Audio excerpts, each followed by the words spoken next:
The Northern Expedition marched straight on through the riots. Its commander, Chiang Kai-shek, pledged to protect all the foreigners in the city. Shanghai prepared to receive the Western women and children evacuated downriver from Hankou to temporary safety. They believed Shanghai would be secure.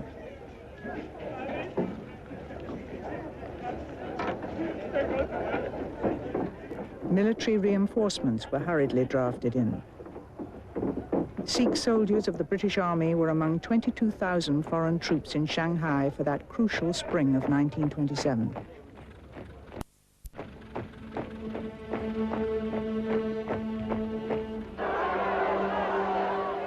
They closed the gates of the international settlement against hundreds of Chinese people trying to escape the coming storm. As the settlement was sandbagged, the Chinese city beyond was in a fever of anticipation. Local communists were organizing the welcome for the Northern Expedition. On March the 21st, the labor union launched a general strike and armed insurrection against the local warlord. We got out some celebration firecrackers that we'd bought, big ones and small ones, and local people helped us to get them ready.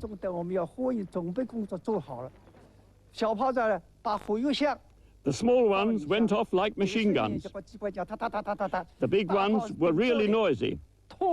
Yet we didn't know they weren't real guns. What they heard was the rattle of machine guns resounding all around them, and the big crackers going off with a big bang. We shouted, "Charge!"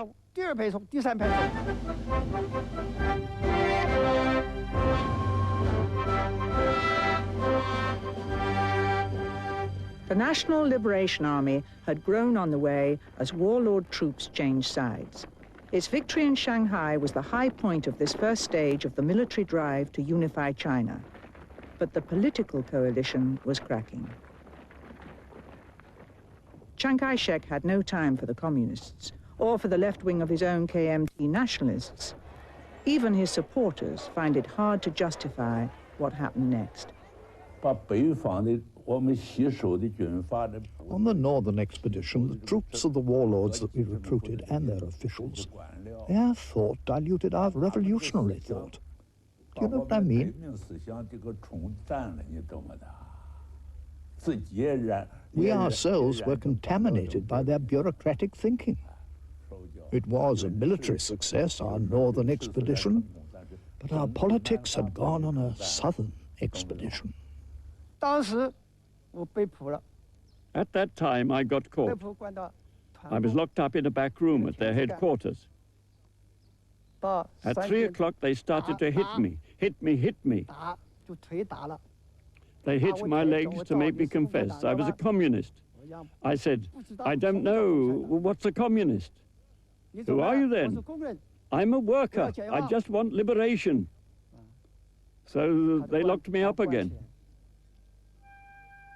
Mr. Sun was one of the very few Shanghai communists who survived the White Terror.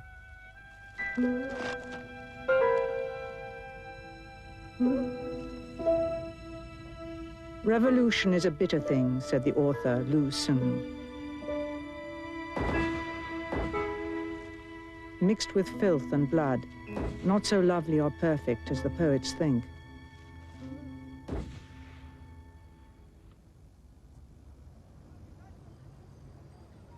Thousands of suspected communists were executed in a few weeks.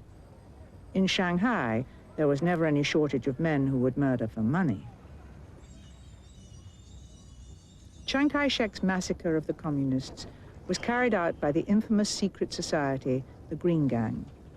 From their origins as a guild protecting the river boatmen, the gang had evolved into a sinister mafia. Chiang's friendship with them brought him into alliance with organized crime, controlling the docks, the river, and the opium trade. Their leader, Du Yuesheng, drug baron. His prize was the job of chief of the new Bureau of Opium Suppression. For form's sake, some opium was burned. The North China Daily News published a guide, How to Spot Communists at Moving Picture Shows and Other Public Gatherings. Chiang Kai-shek celebrated with a wedding. He married well. His bride, a wealthy, Western-educated Christian, Sung Mei-ling.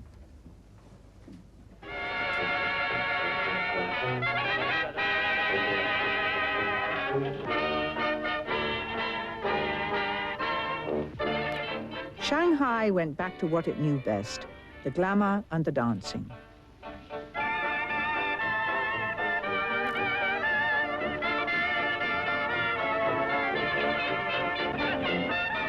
A feverish round of parties for the rich Chinese families who had done well out of contact with the West. Nighttime in dear old Shanghai, then I'm dancing, sweetheart, with you. But behind the dazzle, for the rich, life in Shanghai would never be the same. Chiang launched a reign of terror against them.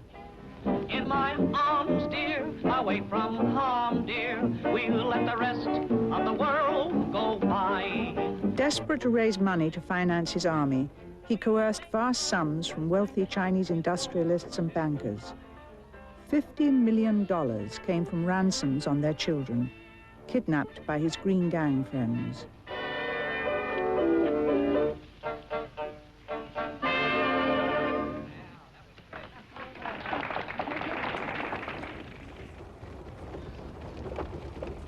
In Shanghai in those days, nothing was as it seemed.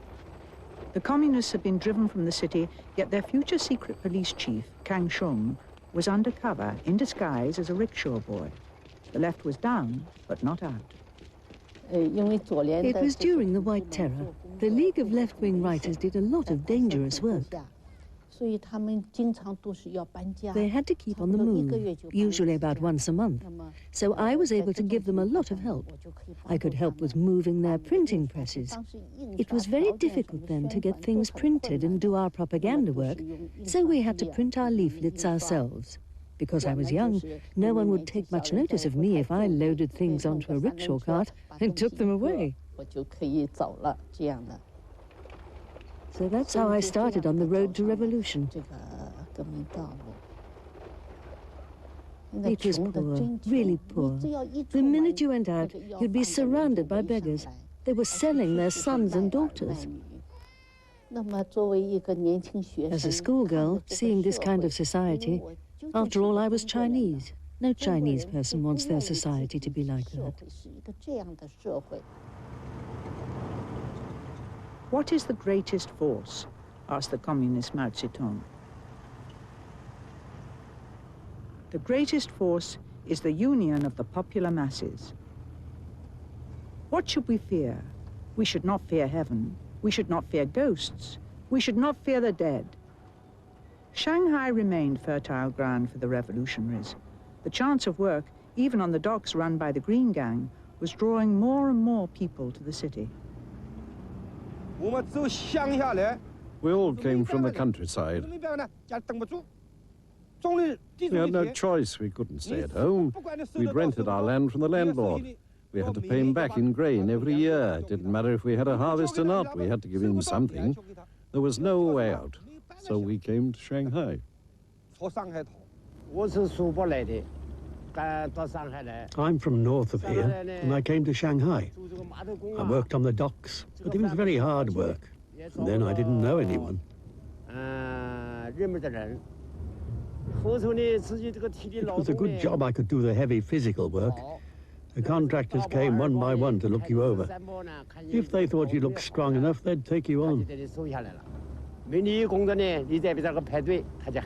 Every time we had to line up and wait to be called up. That's the way it was in the past. You never knew if you'd get work the next day. You might get work today, but you didn't know about tomorrow.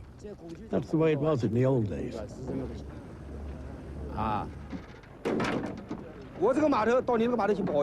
If you got work on my dock, you weren't allowed to work on another dock as well.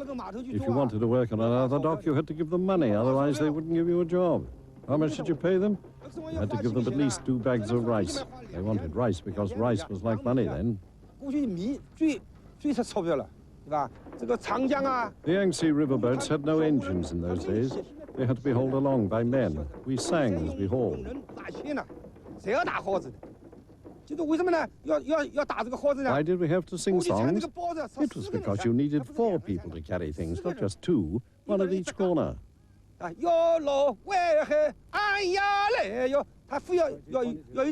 what we'd sing.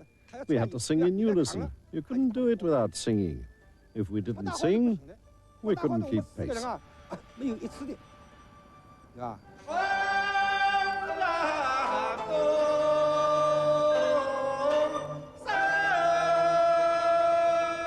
Mr. Pan and Mr. Chung still sing together.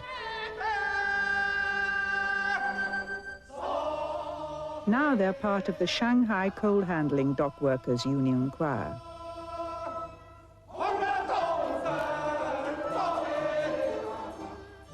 They commemorate the end of the bad old days, of capitalism, imperialism, and of Chiang Kai-shek. Chiang and his nationalist KMT defeated the warlords. But their northern expedition could not save the Middle Kingdom from weakness, poverty, or the foreign devils. For Shanghai, the question remained the same one raised by a reformer of the 1850s. The most unparalleled anger which has ever existed since the creation of heaven and earth is exciting all who are conscious in their minds and have spirit in their blood. Their hats are raised by their hair standing on end. This is because the largest country on the globe today is yet controlled by small nations of barbarians. Why are they small and yet strong? Why are we large and yet weak? On the top floor and roof of that house of multiple joys, a jumble of tightrope walkers slithered back and forth, and there were seesaws, Chinese checkers, mahjong, strings of firecrackers going off, lottery tickets and marriage brokers. Joseph von Sternberg, the film director, described this place in the 1930s. The Great World Amusement Center stands today, and though it's no longer quite so glittering as the director observed, Ding Jing Tang still comes here. The Great World is a very interesting place. I used to come here very often when I was still a schoolboy. That's starting in 1931, when I was only 11 years old. There's a saying, if you haven't been to the Great World, you haven't really been to Shanghai. The Great World is very well known to everyone all over China. It's very famous. People who come to the Great World are all very ordinary people.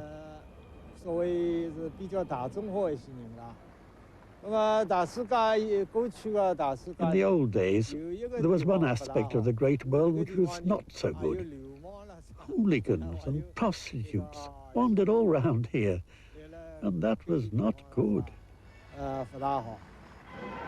Von Sternberg saw girls whose dresses were slit to the armpits, peep shows, rubber goods, and 2 love letter booths with scribes who guaranteed results.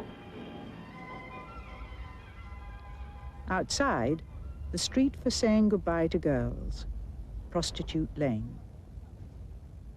There were 700 brothels in the international settlement alone.